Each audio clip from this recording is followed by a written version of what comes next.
Hi, welcome to this discussion about street epistemology. Today, my guest is Rom, my co-teacher from the Street Epistemology Discord, my good partner in teaching.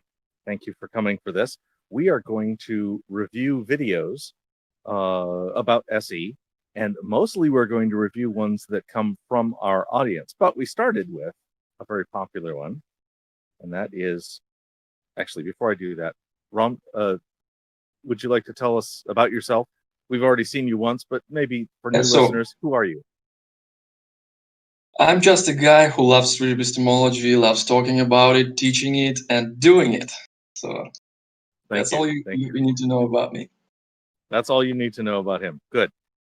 And we're going to watch Tia. This is from Read Nice Wander from the channel Cordial Curiosity. Play. It's asking me tough questions. I didn't even learn this in Bible class. Or I slept through it. What's your first name? Tia. Tia. How do you spell that? T-I-A. T-I-A. Simple. All right, Tia. So, yeah, just have this hobby where I chat with people about anything. Is there a particular belief you want to chat about? Is there what? A particular belief that you want to chat about.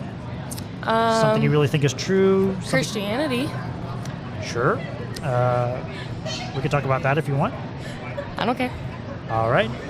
First, got to get a sense of your confidence that the Christian God is real and true. Say on a scale from 0 to 100.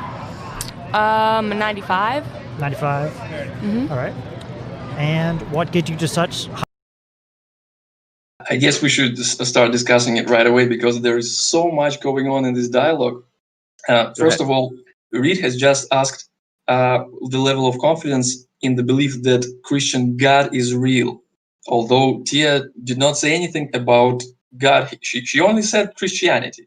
But of course, we know what Christianity is. So that may seem an easy step to go, but it's actually very important because he could have asked her what she finds for herself in Christianity, what she thinks about it, and why is it good. And he could have asked all kinds of questions. But I like his approach here because he got straight to the point. He didn't waste time, and he picked the belief which is pretty obvious here and which is pretty nice to discuss in this case. Yes. Yeah, like you said. So let's play. High confidence. What's the main reason why? So I go to a Christian school, and I've taken a bunch of classes on theories and all these different things, and it just makes sense to me. It kind of like hits home, and I just have this feeling that it's really true.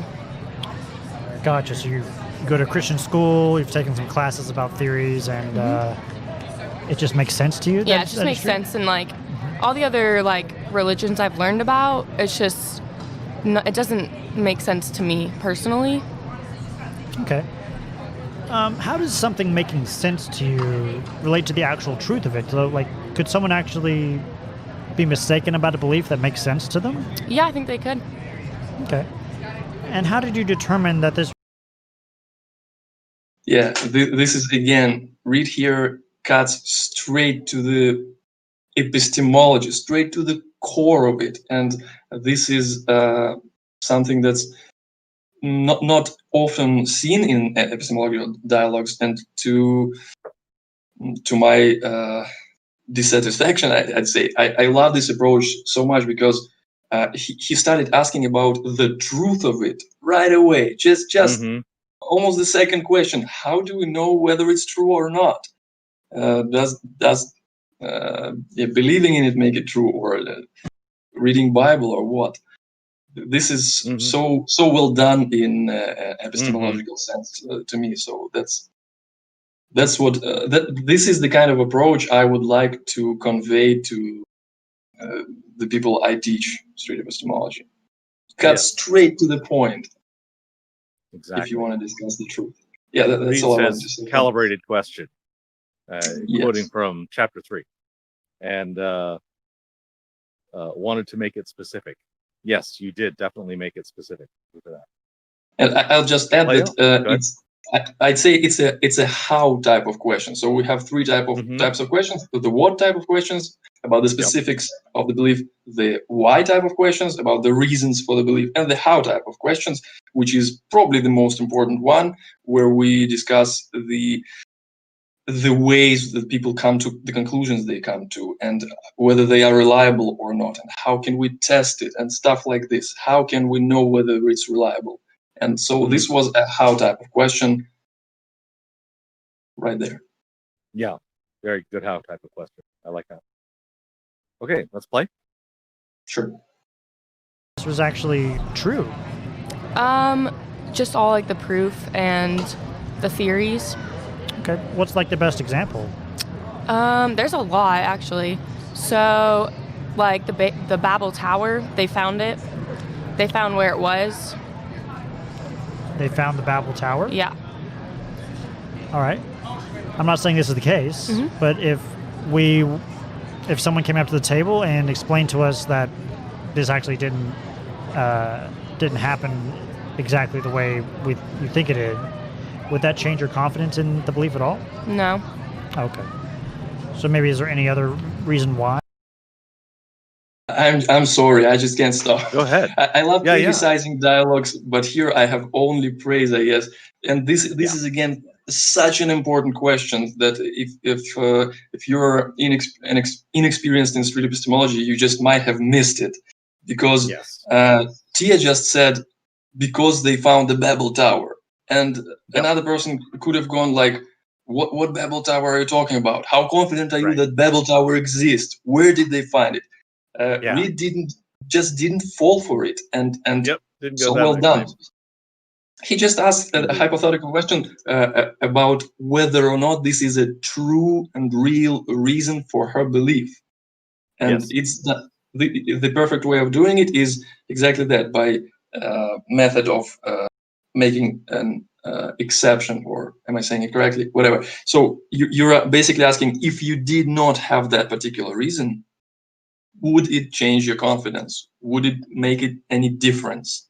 And if she says no, then it's not the real reason. Move on. Just do not stay on this Babel Tower topic. And that's exactly what he did here. He could have spent hours on talking about Babel Tower, and it would not shift, it would not change anything for her. It wouldn't matter at all. Reed types, skips that rabbit hole, shooting my messenger. Indeed, yes. Okay, let's play. Why you're such high confident that it's true?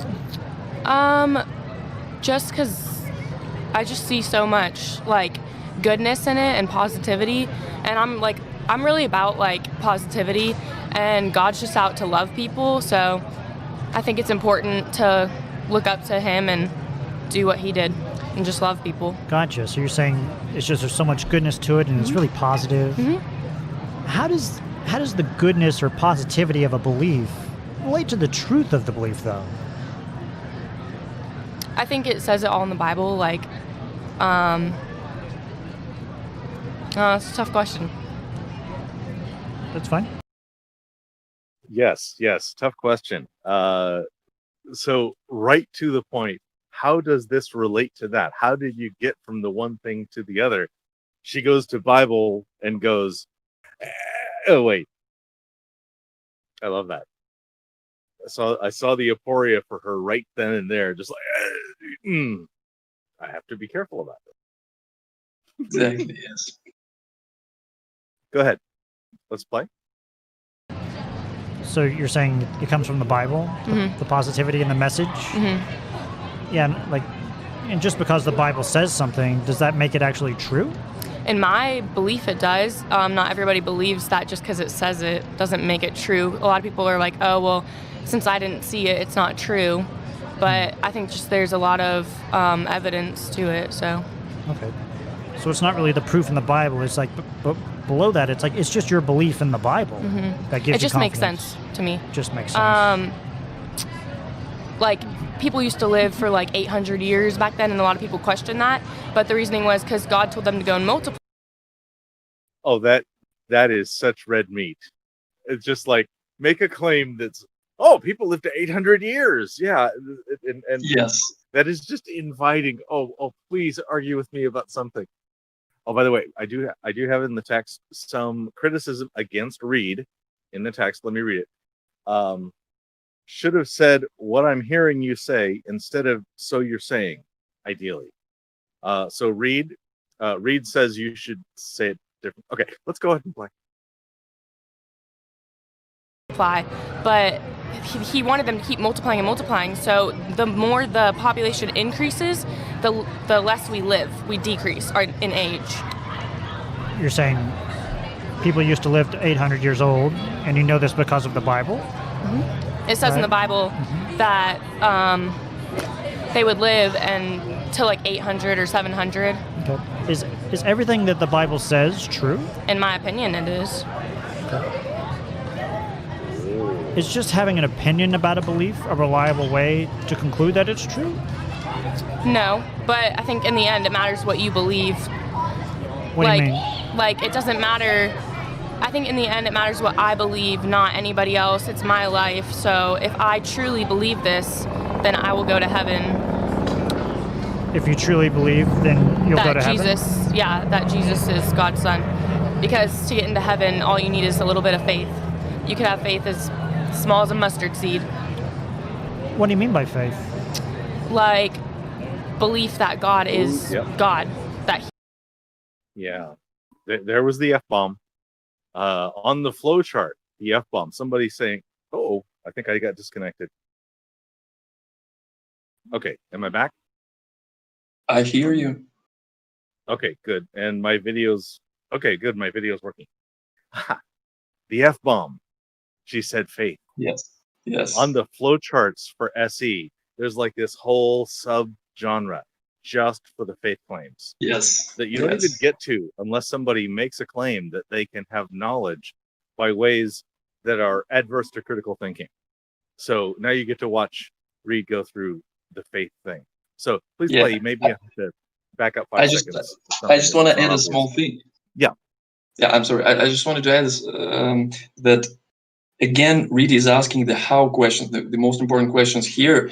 So when Tia says that it says, so in the Bible, this is a clear, possible, at least reason, her method of getting to conclusions, her method of thinking.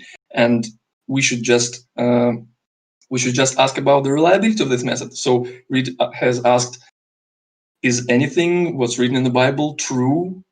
Does it always work like this? So those are, again, the most important questions here, because it allows an interlocutor to reflect on it, to think, is really anything that's written in the Bible true? If not, then how do I know it? And if yes, then what other consequences can we draw from this? So this is the most important thing that goes on here. And it's not often that you see in the epistemological dialogues that you can jump to the how questions right from the beginning of the dialogue. But here it happened, and it was great.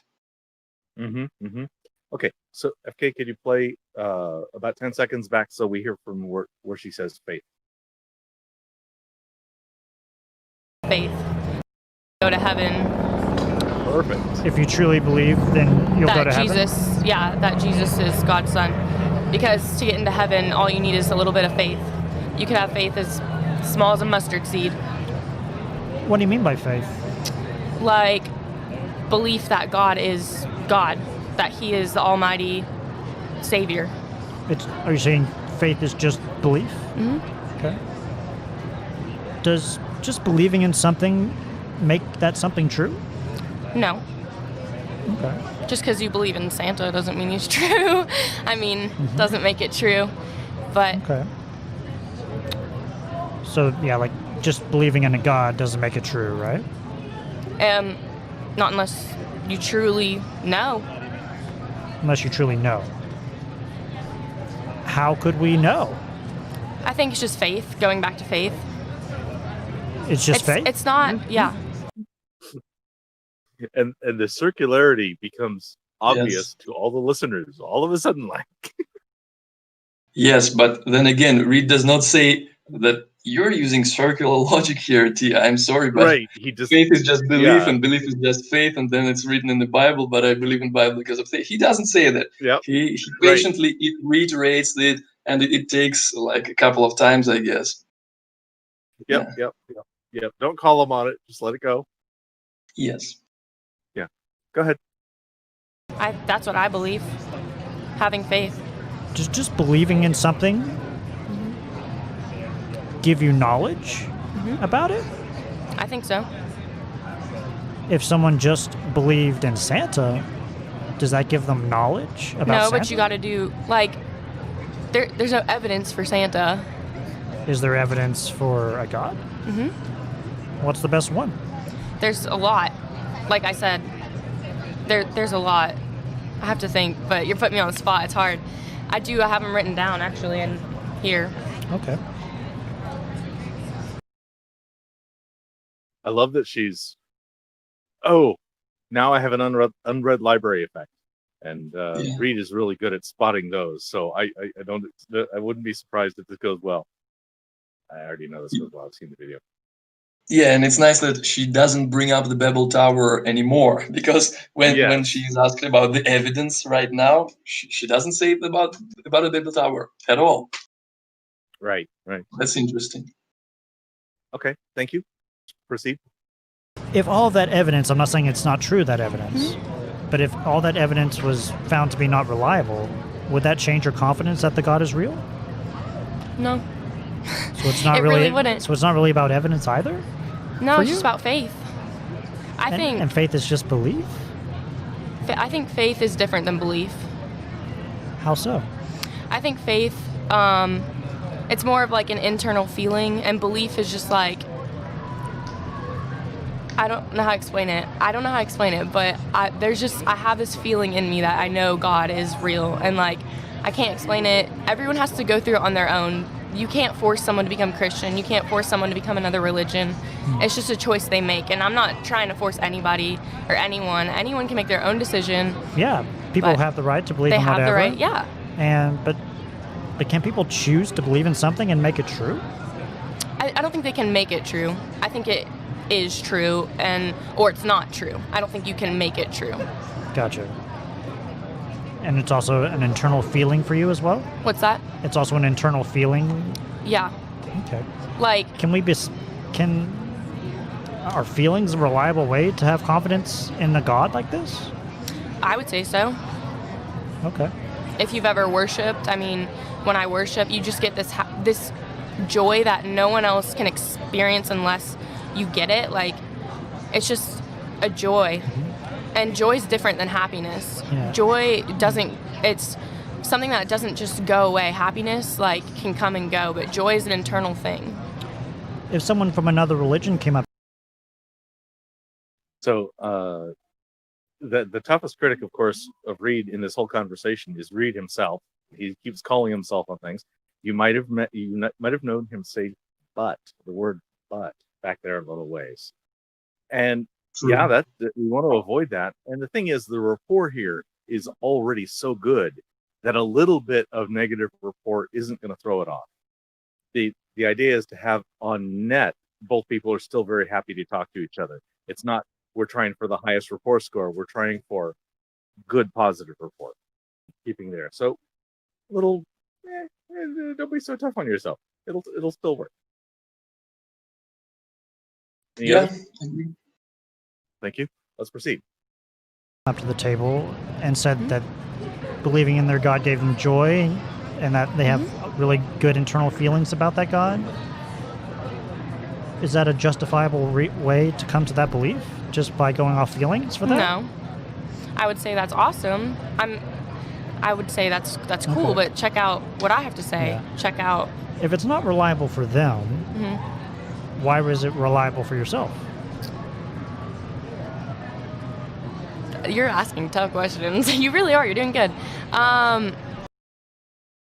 Just a quick note that this question he has asked about the outsider who has about another person who has a different religion or a different belief, but he uses the same method to conclude that it's true, meaning faith in this case. is a really cool instrument tool in itself, and it's called an outsider test. The idea is we present the same methods the interlocutor is using, and imagine another person who is using those same methods but comes to a different conclusions. And then we have to reflect if the same method can bring us to different and contradictory conclusions. What does it tell us about the reliability of such a method? And that's exactly what Reed was asking there. Yeah, definitely.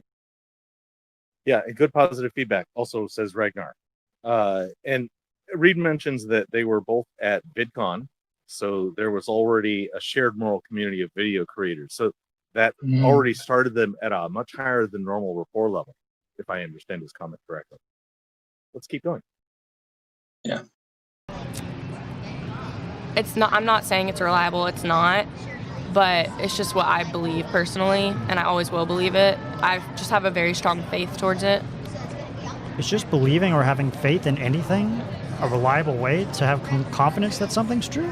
I think faith, Why? because it's you're good at this. I'm just very interested in why people believe. I need to get my book out. I have a book in here. Helps me out. I can't memorize all of it. Well, we can maybe take a pause here and think about it. Maybe Unread come back in library a minute or so. He's asking me tough questions. And I just want to give praise to Tia this time. And I don't mean it in any sarcastic way or whatever, because it actually takes two people to have a good street epistemological discussion. If it wasn't for a good interlocutor who is really so honest and so open and just really thinking about it, reflecting, and she is struggling there, but she's not hiding it. She's not hiding it in front of herself and in front of other people. This is actually so rarely seen, I think, because really you need a good epistemologist and a good interlocutor to have a nice discussion. Indeed. This is a special one. Let's proceed. I know. Wait, what was the question that you were asking me? Why should someone use faith to believe in anything? Okay. I need to get my book out. Can I get my book out? Sure. Yeah, indeed. The It's my interlocutor has no rules. The interrogator, no, do not get a book out. No. But the other person, that's fine. It can be one-sided like that. Let's go. I'm doing a Bible study right now. Okay. Let's see.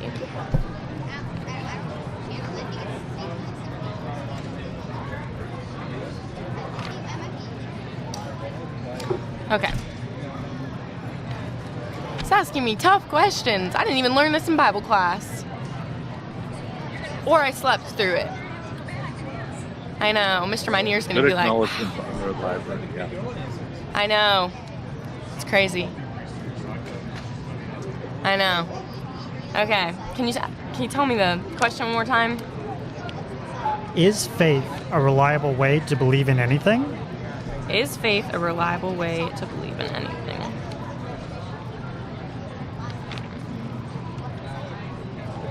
I think it is. She could look up in her Bible. I don't think the concordance has that question in it. Who knows? Yeah, but it is the most important question, and it's so cool that they came to the most important question just by the end of this conversation. And so, guys, just to everybody who is watching and listening this is a pinnacle.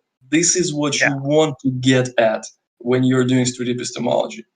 So, and also keep in mind that when Reed is asking those questions here, he does not interrupt. He does not make her think faster than she wants to think. He just keeps those pauses to let interlocutor think by herself about what she wants, and he's not pushing or pressing anything here, and that's how it should be done.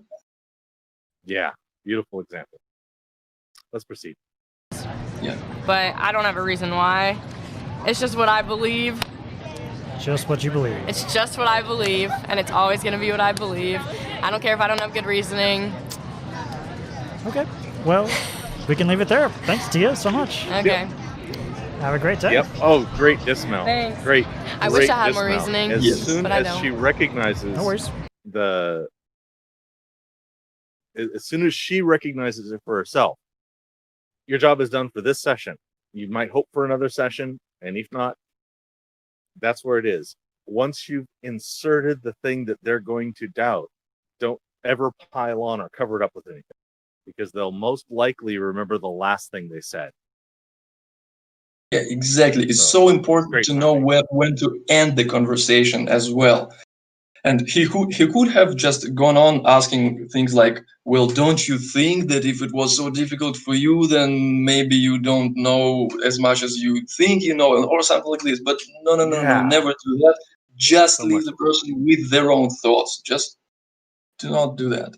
And end the conversation when such an aporia happens. This is one of the best ways to end the conversation. Indeed. Would you like to move to another video? Yeah, we have a couple in the queue. Let's roll it out. See what the last part is. We got to the end of Yolenkus, and I was like, oh, okay. But yeah, maybe there's some. If you still have that one queued up. Thank you. Thank you. Mom, that was tough. You can do it. Yeah. Okay. Yeah, that was the end. Thank you. Well edited. All right, we had a couple of them in our queue.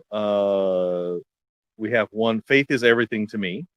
We have another, and that's with Anthony. We have one, Dominique, with Reed. And we had another, Kenneth and Colton, that was asked for, which is actually Anthony showing somebody how to do SE in live. Which of those three is most interesting to you right now? To me? Yeah. Well, I would honestly prefer to watch something I haven't watched before. So okay. I have watched Kenneth and Colton for sure. What are the other options? Okay. Well, there was Z Cools brought up Faith is Everything to Me. This is an Anthony Magnabosco. If that doesn't sound familiar, then that should be our first choice if you're looking for new stuff. It doesn't.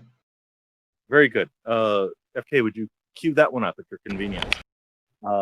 We're probably almost certainly going to find an F-bomb in this one. We'll get to see how Anthony handles the F-bomb. Oh, you brought up Faith. Let's talk about Faith. Mm-hmm. And then after that, maybe we should watch some dialogue concerning some topic other than faith and religion, if it's possible. Okay. So if anybody has any further suggestions to drop into the text, we are ready. Go ahead and play. Interviewing people about their God belief. About my God belief? Yeah, I just timed it for like 5 minutes. Are you a student here? Question before you interview. You a Christian? Of course. No, are your answers? Here. I'm staff here. Oh, you're staff. Okay. Would my answer to that question have any bearing on your answers to mine? Not. Could we just keep it to 5 and then at the end I'll answer any question you have? Fine. All right, cool. My name's Anthony. Paul. Yeah. Oh, I love that thing. Somebody asks you a question, you don't want to go. That's my first go-to. I'd like to tell you I say at step 7 on my flowchart, but 5 minutes is fine. Where I'm going to become completely open, and for now I want to hold neutrality. And when they accept that, that's a big thumbs up. And I only ask once. If they push the second time, that's enough resistance. I'll just tell them whatever they want. And that might keep me from being able to grab the neutrality for a good Olenkus, but I'd rather be cooperative than go for my goals. All right. Okay. Also, a small note, which is about building rapport. Anthony is building some good emotional interaction between himself and the interlocutor here, and it is very important. But I suggest just keeping in mind that you usually don't have to do it at all if you're talking to your relatives or friends or people you already know and people you already have rapport with. So very few of us hit it to the streets and interact with random strangers. So that's when you really need to do it. But otherwise, it's fine just starting as it is. Yes, indeed. Okay, so let's see how he pleasure to meet you too. deals with this. So you believe in a God, it sounds like. Absolutely, I do. Okay. Strength-wise, if 0% was I don't believe and 100% was 100%. Absolutely believe. Absolutely, there was God, no doubt about it. No, no. Wow. Look at nature itself. Just looking at a tree makes you conclude. Looking at anything convinces me that there was a God that made it. It just didn't happen by some explosion or circumstance. That they Big Bang Theory, I just don't buy it. It doesn't fit. Okay. There's too much archaeological evidence to prove that there was a God. There is a God. Okay. So it sounds like evidence is a big part of your belief. Well, I use that to confirm what I believe by faith. There are certain things that can't be explained away by science, or certain things can't be explained away by guessing or whatnot. There's just too many things in this world that convinced me that there was a supreme being that made it and has sustained it. Faith is a part of it, sounds like. So if we were to pie chart this out, like what percent would be evidence and what percent would be faith for you? Well, I think everything has to be by faith. I mean, if you can't really put a percentage on these things. Is it all faith for you? To me, you mentioned evidence. To me, the majority is faith. Okay. Maybe we should. Yeah, I'm not sure I've heard all the interlocutor is saying. So he has mentioned faith, right? And he has mentioned something else. I've heard he said he doesn't believe in the Big Bang, but the other thing he said, I just couldn't. Could you back it up and understand play like 20 seconds over so we can hear that clearly? I hope maybe you heard it. There are certain things that can't be explained away by science, or certain things can't be explained away by guessing or whatnot. There's just too many things in this world that convinced me that there was a supreme being that made it and has sustained it. Faith is a part of it, sounds like. So if we were to pie chart this out. So what did he say? Did he say anything about science? Did you hear it? I think it was sort of like a nodding thing to science, and just to bring it up in order to say but. I don't think he said a separate idea. I think he said something about, I have a lot of respect in science and I have a lot of this, but I have this other thing. So you can pretty much ignore everything that came before the but. Okay. At least that's my theory. Sure. Okay, go ahead. What percent would be evidence and what percent would be faith for you? Well, I think everything has to be by faith. I mean, if you can't really put a percentage on these things. Is it all faith for you? To me, you mentioned evidence. To me, the majority is faith. Okay. Maybe we should I do focus like on it when I see archaeological evidence that does come and confirm what I believed all along. Let's put it that way. I got that. Okay. Let's focus on faith in it, since that seems to be a big part of your belief, Paul. And I don't want to ever make an assumption. So what is your definition of faith? Do you have a definition of it? Well, faith is believing in something that you can't see, you can't necessarily feel, that has made or created this universe. Okay. You just have to accept certain things by faith. You can't prove it scientifically. You can't necessarily prove it archaeologically. Yeah. In certain cases. Do you feel like you have to use faith? Yeah, I suggest maybe we spice it up and we can come up with our own questions, which we could have asked at that point, and let the audience also ponder on this for a second. So yeah, basically it's pretty much probably the most standard epistemological conversation, because it's about God, I believe, and it's about faith. So again, mentioned the outsider test, which Reed has used in the previous conversation. So of course this one also calls for an outsider test, because if different people can use faith, the same method, and come to different conclusions, how do we know who's more correct? That's one way. The outsider one test. way could be Data says, I've watched every single video posted on Anthony's YouTube channel, starting from the bottom of the list. And this was in response to, I've noticed that Anthony actually fails to do SE on people representing an authority. I don't know if that means that Anthony doesn't interact with them, or that when he interacts with them, he doesn't do SE as well. I'm not sure which that means. I think failing would be in the second, probably, which doesn't do it as well, but yeah, maybe not. Maybe not. I don't know. I'm happy to hear your opinion on it, even to unmute and talk. That's fine.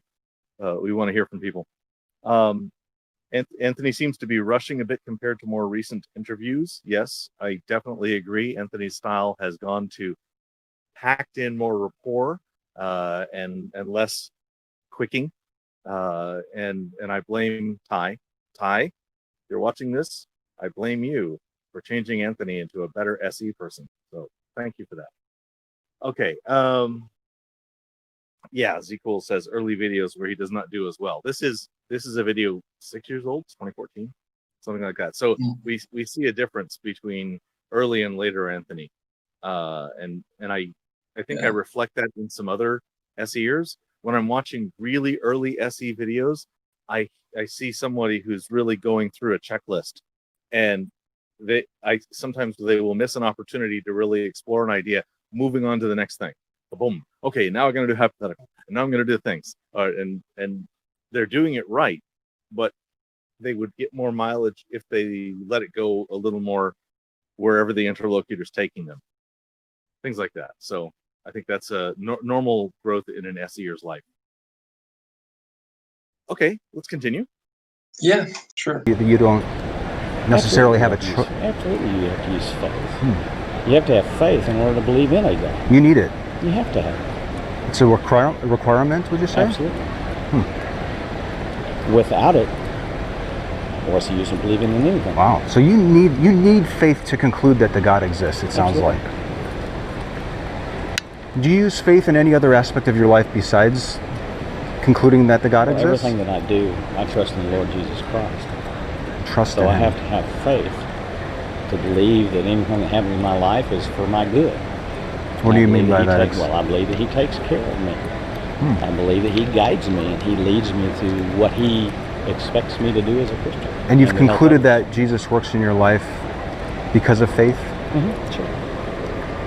Do you use faith for, I don't know, here at school? Absolutely. You do? Absolutely. I believe. Can you give me like your best example? My best example? Yeah. As I try to, let's say for instance, if I apply for a different position here at the university, I have faith that God knows whether or not that position that I'm applying for is best for me. Yeah, I think I would not suggest discussing where else in his life he uses faith, because faith is a loaded word, and even the same person can use faith in just different meanings of this word. Like, I have faith in my family, I have faith in God, I have faith that such a country as Australia exists, or I have faith that I will not fail my exams tomorrow. So all of this might, the only word I used here is faith, the same word I mean, but in a different meaning, completely different meanings. So yeah, maybe that was a kind of a waste of time. I would just suggest asking either the outsider test or the questions like, can a person use faith to come to an incorrect conclusion? Yeah. Just something like this. Yeah, I agree. So is it always reliable to use faith? Or yeah, as Ragnar says, he sees Anthony talking over the aisle, not really summing up, not reflecting back, not really allowing for the pause and the aporia here. Yeah. So this is early Anthony. Don't be like early. Yes. Be like late. Actually, early Anthony is pretty good. Yes. Okay. When Anthony was doing this dialogue, we were not aware of such a thing as street epistemology. Right. So this is the example of an autodidact doing a really good first go. Yes. First year or so. Exactly. All right, let's proceed. Is best for my life, and therefore I use faith to believe and trust that if I don't get the job, that it's okay. He knew that I shouldn't have gotten it. Would you look at any outcome that happens in your life and just chalk it up to God working in it, and it's just confirmation of your faith? Everything works. If you were to, let's say, I don't know, let's say you walk back and you got an email that you were being let go today. Would you say that would you chalk that up to faith as well? Absolutely. I believe that it's the Wow. best thing if that's what God wants, and I will take the next avenue that He wants me to go. If- Is my job today or not? It makes no difference. I will continue on doing and following Him to where He wants me to be in my life. It sounds like I've had that it happen almost sounds like already in there. my life. It almost sounds like there's nothing that you don't use faith. No, really, there's not. You have to have faith in everything that you do. And you believe that what you come to know is true is correct because you use faith? Absolutely. What might you say to somebody, let's say that's a Hindu that maybe believes in Vishnu, and they use faith to Here's the conclude that Vishnu is real? That I can't judge it, and I don't judge. And any other I wouldn't faith. be asking to judge them. Right. They have a faith in a supreme being too. Yeah. Who's if more you look Who's at- more correct in that situation? Well, in my faith, I believe that what I believe is more correct. I'm sure he believes that what he believes is more correct. And how would we discover who is actually more Well, correct? does it matter? I think It so. sounds like through these questions that you yourself are questioning that there is even a God, and that's what this is all about. Right. Like for me, I would like to believe. We just hit our timer. Okay. For me, I would like to believe things that are true. If that Hindu is correct, I would like to discover that. If you are correct, I would like to discover that as Well, well. I challenge you to do this, and I will go back to a gentleman, if I remember his name right off the top of my head, who was a devout atheist, believed there was absolutely no God. And he was challenged to prove, either scientifically or archaeologically or any other way he wanted to, that there was no God. To actually go out and actively try to prove there was no God. Do you think that could be done? He did it. He proved there was no God. Yeah, there's two books you need to read. He proved there was books no that he God? wrote. One of them is called Evidence That Demands a Verdict. Mm-hmm. His name is Josh McDowell. Okay. Okay, you may have. I have heard of that. Yeah. Evidence That Demands. Okay, just to clarify for everybody who's listening, this is not epistemology anymore. They are just talking it through, and Anthony is of course is doing great that he's also answering questions for himself, because we do not want to hide behind the neutrality or anything like that. If we are confronted with those same questions, we should also be ready to answer them. But concerning the question about having proof that there is no God or there is God, there is such a thing that there is an asymmetry of proving the existence of something and non-existence of something. And it was nicely put by James Randi. There is a YouTube video which is called something like "You Can't Prove a Negative," or basically he is giving us a thought experiment where he's pushing deers from the roof of the Empire State Building or something like this to prove that deers can't fly. A very fun video. I highly suggest watching it. But there is an asymmetry, and I think it's kind of useful to keep it in mind that you can prove existence of something given enough evidence, but the same thing could not be said about proving inexistence of anything, because even if you look and you don't find anything, it doesn't mean that the thing doesn't exist. So it's useful to keep that in mind, and also to just use a whole different approach about the spectrum of our confidence, levels of our confidence, and the evidence. So we can have evidence for something existing, or we can have lack of evidence, which should be evidence for this non-existing. So yes, it's better to think about it as pieces of evidence and about levels of confidence. That's what I suggest doing. As long as the level of confidence isn't some binary thing, which is sort of what I mean. In practice, we believe a thing is true or we don't. In practice, it's binary in our head, but we should understand the limits of our own wrongness, and that's where confidence comes in. And if we can insert confidence into the calculation, people will come up with a different answer than if they are just looking to come up with the binary thing at the end.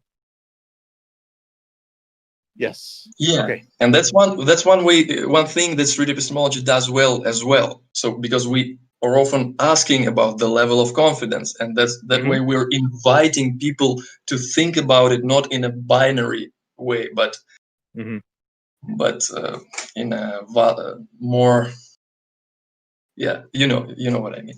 Okay.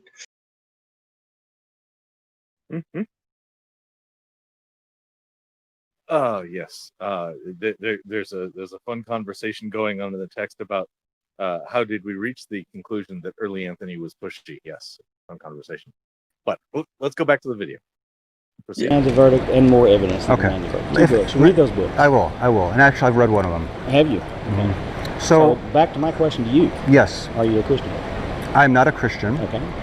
But if it could be illustrated to me that the method that you're using to conclude that your God is real is reliable in some way. Again, you're basing your belief and system on science to prove one way or another.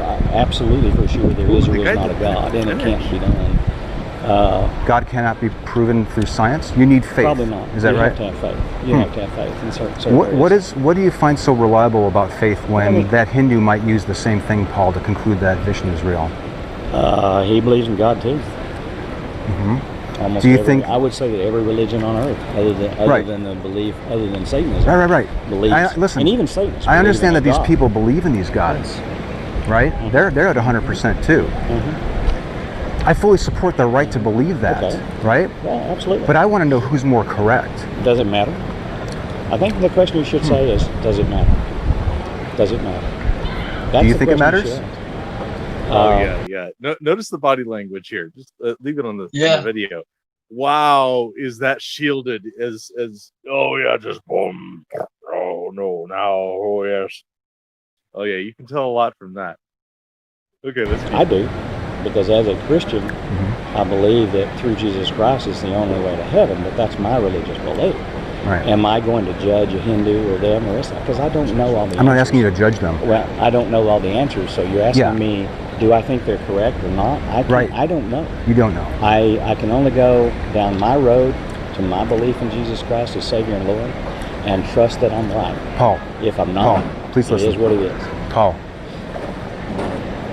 If you cannot know if they're more right than you, can you be at the 100% mark? I'm positive that my God is real, and I'm positive that Jesus Christ is the Savior of this universe because He died on the cross for our sins over 2,000 years ago. And you believe that because of? I believe that because of absolute total faith, and I believe that there's archaeological and scriptural evidence. But the evidence you said at the start was. Have you read the book of Josephus? He talked about Jesus Christ. So we have historical evidence that Jesus existed. So now we're kind of drifting into faith, from faith to evidence, which is a little interesting. There has to be some evidence too, and there has been archaeological proof in the crossing of the Red Sea.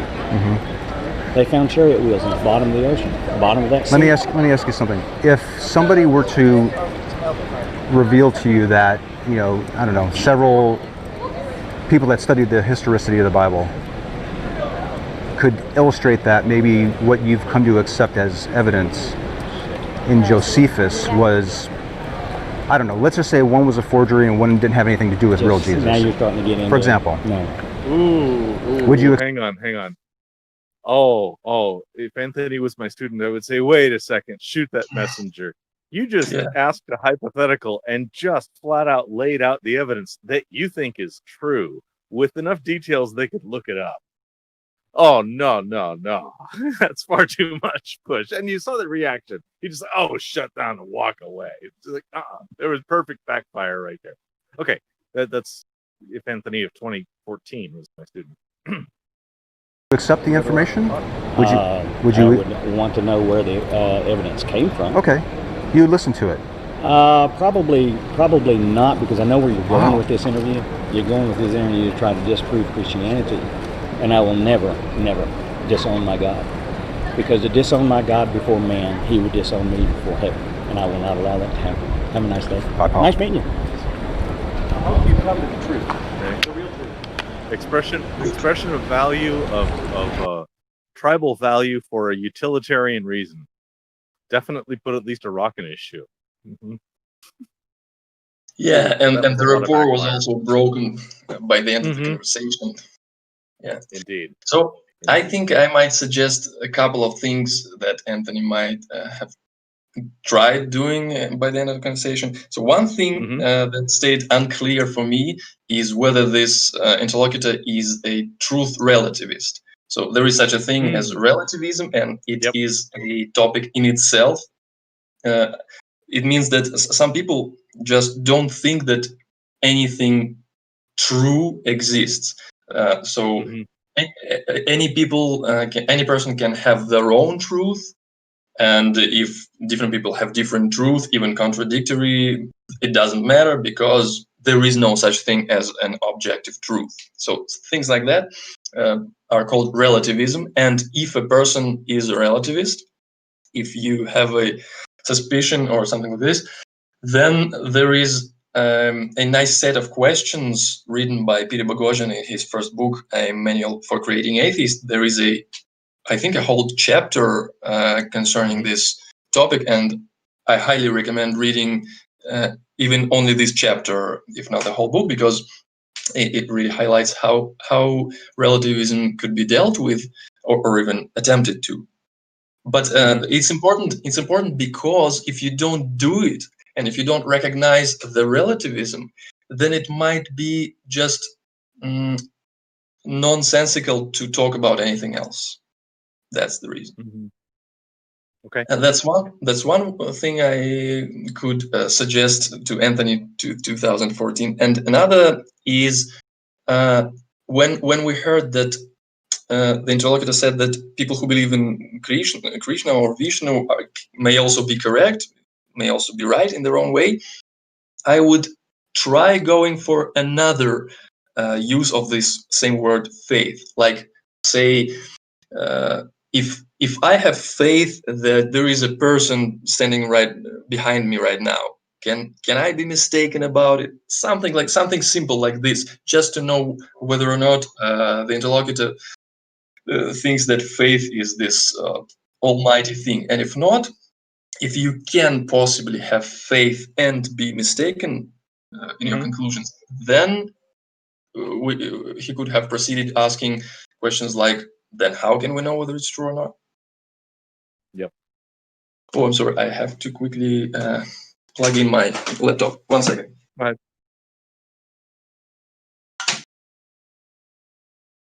Okay, between those two that we're choosing, the shorter one I really like for it being shorter. The one about zodiac signs.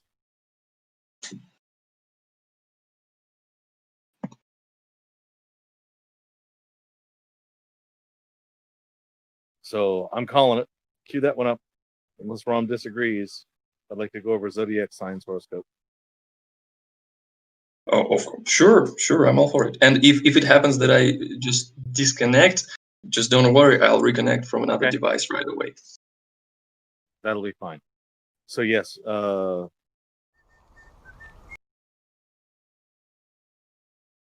All right. Let's go for it.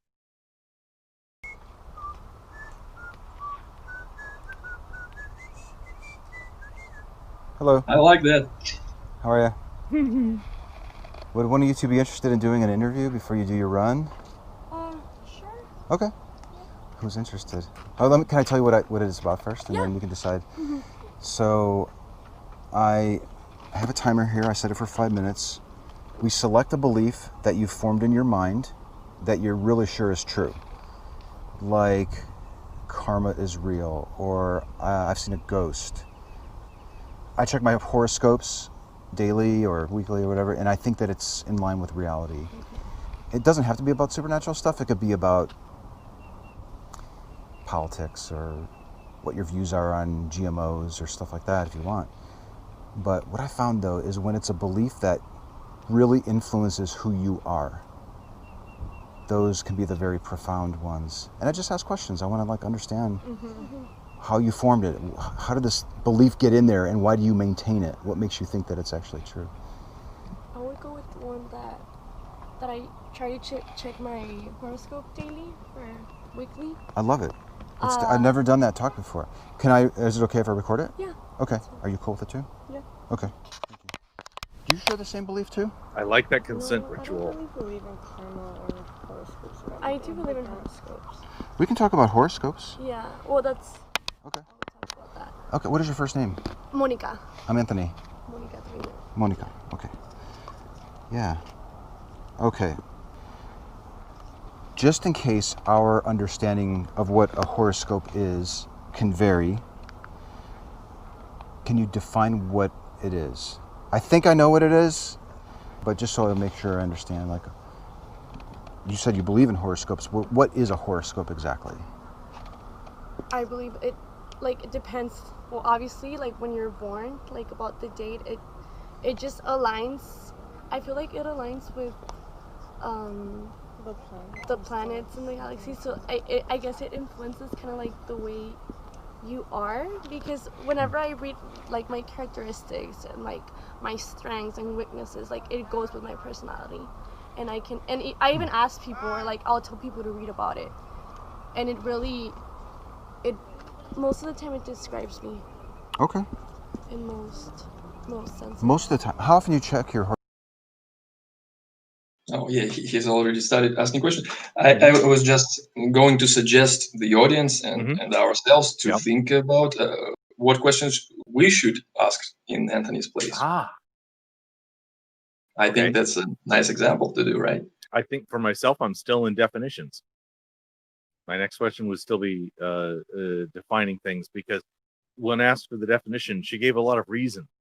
She thinks it's connected to this. It wasn't so much a definition, but support for the idea. So I would still be asking, so is the sun sign, is this 12 thing the most important thing? Is there something else to it? Something get some understanding of how detailed her model of astrology is. Yeah, that's one way to go. I tend to go for longer form stuff, and asking for lots of details is a positive rapport issue, even if I don't need the information. That I'm actually interested in hearing the details of it is important. Yeah, I agree. So I would suggest asking as well questions like, how do you use horoscope in your daily life? Or even better, I would probably right away start asking, can you give me please a good example of what predictions do you think horoscope is giving you? I think that would be important for me, because when people are talking about astrology or some other vast topics, different people can have absolutely completely different understanding of how it works and why it works for them. So asking about a good example, same goes for psychics as well, by the way. So can you give me a good example of how it works? What predictions does it give that? And then discuss this particular prediction if it's something of consequence, something that could be tested. That would be nice. Yes, indeed. Yeah. Let's go. All right. Let's see what Anthony has asked. Horoscope. Yes. 2-3 times a week. Okay. Wow. So you do believe that it's true? Yeah, I do. Okay. And then so you check it, let's say 2 to 3 times a week, and then most of the time, what you read in the horoscope matches with your personality, or does it match with what's happening to you? Not like 100%, but you can see that you can relate to it a little bit, because it's very like vague. It's just like a general idea, but according to what I'm going through, I can like kind of like relate it. Like if I'm having a tough week, because of what. She right there described the Barnum statement.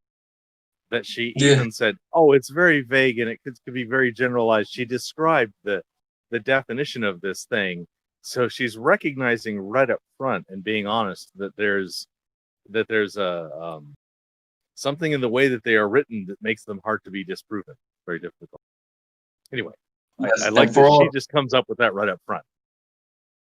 For all our listeners, I will just like to make a note that the Barnum effect or the Forer effect is a very useful concept to know. And if you don't know it yet, you can go to either Wikipedia, or even better, I suggest watching a YouTube video which is called Dan Brown, Barnum effect, something like just type in YouTube Dan Brown, he's a magician, and Barnum effect. And there's a great video of him showing how it's done. Yeah. Indeed. If a person ends up giving a poor definition, the SEer can help steelman that definition. That's a good thing to add in. If they give a lousy definition and you repeat it back and it's even better, that's a better mirroring. I'm sorry, guys, not Dan Brown, Darren Brown. Darren Brown, yes. Darren yes, Brown. I think. I'm sorry for interrupting. And Reed says, Anthony showing effort at trying to repeat back their claim accurately also helps build rapport. Yes. It's evidence of goodwill, the intention to take the time to really say what you heard and hear it. That's good stuff. Okay, absolutely. Reiterating. Very important too. Whatever reasons. Sure. Like, it'll tell me, like, you're going to have a rough time. It won't tell me, like, why or how. But it'll tell you, like, okay, this week it might not be, like, yours. And usually I don't check it at the beginning of the week. Like, I'll do my whole week and then I'll go back to, like, the days before. So I won't let that influence my week. Oh, very smart. Okay, that's interesting. Because then I feel like then I attract the negative vibes or the positive vibes or whatever. I'll just jinx it. So okay. I'll check it, but I'll check, like, days before. I don't check, like, the day of or the following days. So and then I just, like, you set aside, like, Monday, Tuesday, Wednesday's horoscopes, and then, like, around Thursday or Friday or the weekend. I check those. Yeah, I don't You go check, back to Monday. Yeah. And then take me through it. Like, what do you do? Like, let's say it's Friday and you're pulling up Monday's horoscope. What are you thinking? What's happening? I'll read it. What's your process? I'll read it and I'll be like, well, can this, like, relate to what happened to me on Monday or this week? Or, like, it'll be a Sunday and I'll read the week that I had. Yep. I won't read the following week. Yep. Flash gives the example. You probably drank some water today and felt tired or stressed at some point. Yes, that's how the Barnum effect works. Yeah. And just thinking about what an epistemologist should do at that point, it is actually a difficult situation because what interlocutor is saying right now is so vague that you might not even have an idea how to approach it because, okay, you read it afterwards, okay, you got something from it, but what? And how can we test it? What's true here or not true? Yeah. So that's... I love that she's putting all these limits on it. It's like when she's explaining it to somebody else, to make it sound not daft, she has to add in these things. Yes, it's a Barnum-y kind of statement, and I don't really do it on the day. Sometimes ahead, sometimes behind, but I avoid it on the day because I don't want the bad juju of actually knowing it, actually testing it. Actually testing it would be scary. Dreadful. It could lead to bad things. Ooh. Yeah. Okay. So I won't let that influence me, or I won't be, like, just agreeing to it because I think it's true. So, like, I kind of, like, I let it happen and I go back. Okay. And I kind of, like, check the similarities that I had. Yeah. Okay. And when it comes to, like, character in general, like, my sign, Scorpio, it definitely describes me. And I've asked people about it, and it is my personality traits. Can I get a sense of how sure you are that horoscopes are accurately portraying, that they're an accurate representation of your week, 0 to 100? Probably like 50 to 70%. Like not completely, but it'll be like between 50 and 70%. I think she's answering how much of the time it's accurate, not her confidence that it's accurate some of the time. Often people misunderstand the question that we're asking, and it's still illuminating, so it's okay. And you might have to ask again, or you might just let it be and understand that what they were replying was something like, it's accurate this much of the time. Yes, but on the other hand, it's so important to attach this confidence scale to something that you want to attach it to, because otherwise you might just waste this question, and it should not give you any consequential benefits to this dialogue. So rule of thumb is to ask things like, what is your confidence level in the fact that, and you reiterate the belief itself, like what's your confidence that God exists, or what's your confidence level in the belief that horoscopes accurately predict the future, or something like this. So that is helpful. So don't just ask what confidence do you have in that. Reiterate the word that. What I mean, instead of it, the belief. All right. Yeah, as Reed says, 60% of the time it works 100%. Yes. Go ahead. Are you like at that range right now with regards to that working? Yeah, Okay.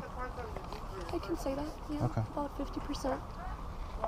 I guess I'm wondering, when it's a weekend and you're now pulling up the previous week's horoscopes, how have you determined that your brain isn't looking for patterns and then telling yourself that, this horoscope is accurate, and it really is the That's always the possibility, and I've always had a doubt that that might be it.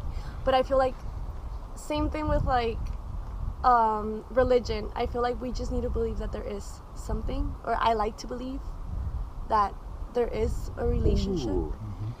It might not be. I think she just stepped back twice. True, but I like to believe in it. Yeah. Okay.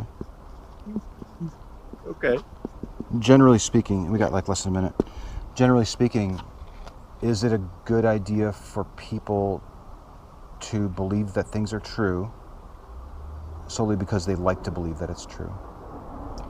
Up to a certain point, you can get obsessed with it. Like when it becomes an obsession, then that's a problem. But it's good to have like a belief. That's what I feel. That's my belief, but not.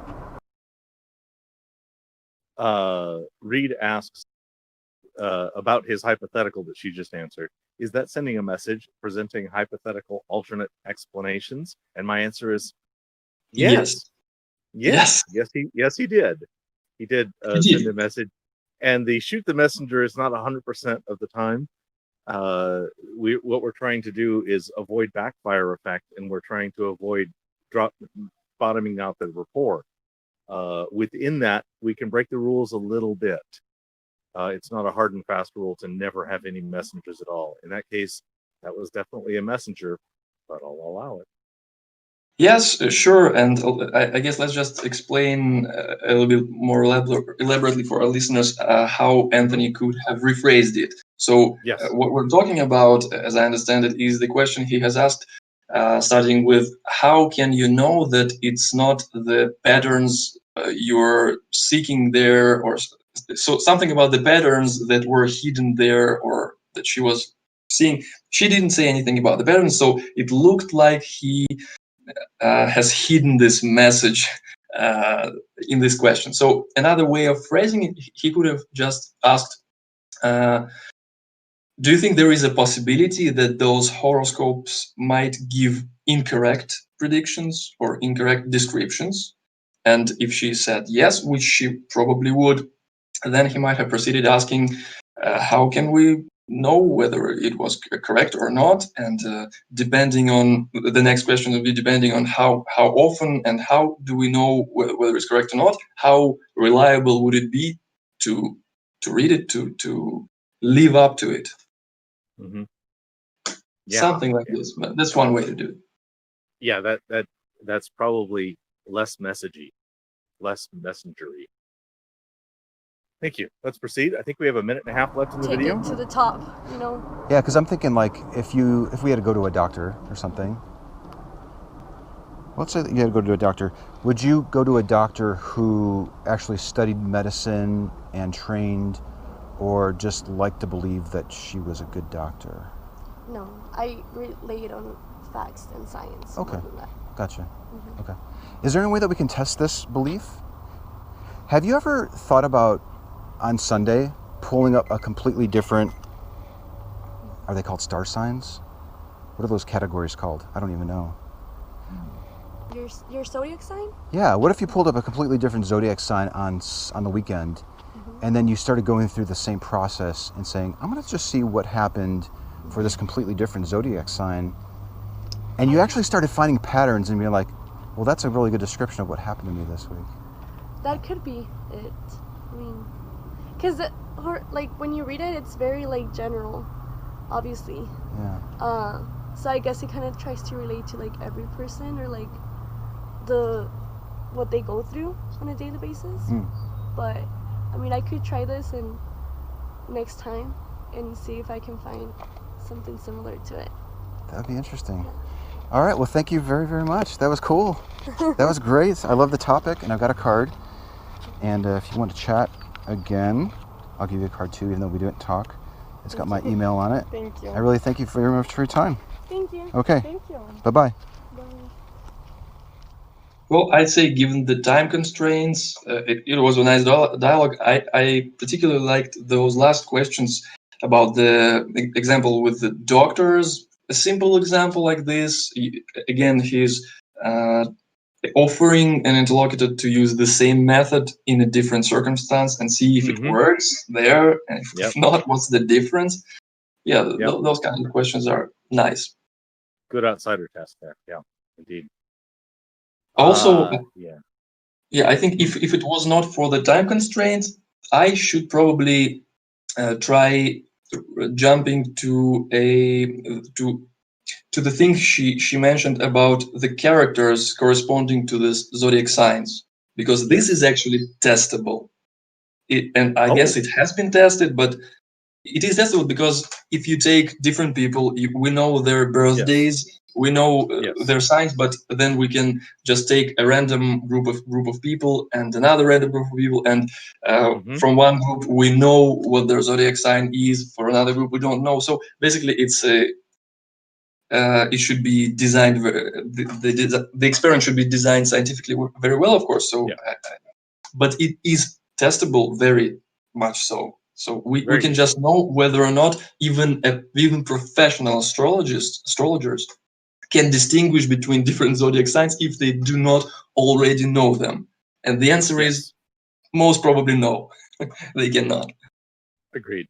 I've seen studies that fell on both sides, where they showed it was essentially no better than random, and in some cases they found that they were something like 4 out of 12. But in every case that it scored that well, they were using cues directly, where the astrologer was looking at the people's eyes when they were trying things out, and so there was some cold reading going on. So like that. Yes. How could a person test how well the horoscopes work? Yes. I think I saw a Richard Dawkins video that addressed that quite directly. I think it was something BBC, but whatever. Okay. Yes. We are at an hour and 13 minutes. Thank you, Ram, for reviewing these videos with me. Let's do this again whenever you want to. Thank you, Dali, for inviting me. Happy to be here every time. Thank you much. And thank you everybody else in the room who contributed, and all of you out there who are listening and watching. I couldn't do this without you. I wouldn't do this without you. Here are 5 of my favorite SE channels. The list is up to 12 now on the main site. I do have a few new ones, like the I Hear You channel, that are newly on that list. If you are really into this idea about street epistemology, this method of conversation that allows us to have impossible conversations, like that. How can impossible conversation? It's a ridiculous idea, of course. But those kind of resources are here on streetepistemology.com, provided by the community, and collected here in a nice wiki and all sorts of other things there way.